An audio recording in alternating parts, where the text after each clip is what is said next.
Hey guys, Troy Walseth. I'm going to talk to you about how to find that perfect flip. Number one thing you need to look for is the worst house in the best neighborhood. You've heard that saying, I'm sure, but it's true. You need to buy neighborhood. If you can find a great neighborhood with a rundown house, that's your best bet. Second thing, ask your agent for ARV on that property. That means after repaired value. After you do all the repairs to the property, what's it going to be worth?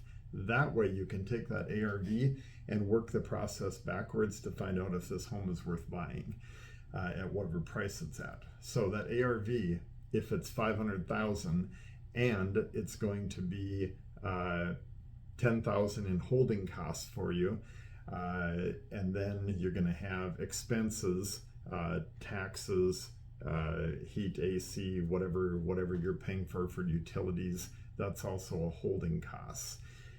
Next thing, you want to find out what your expenses are going to be. The process of fixing that property up is going to cost you money. What's it going to take to put that property at its top-notch level?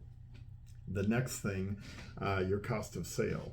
So selling it with a great agent to get the most money in a short period of time so you don't rack up holding costs is super important. So once you have all those numbers together, you can take them right off of that $500K ARV plus whatever you want to make on the property for flipping it, and that's what you can pay for that house. So make sure if the numbers don't work, don't get emotionally attached. This is not an emotional decision, it's a business. And what's the best thing you can do in any business?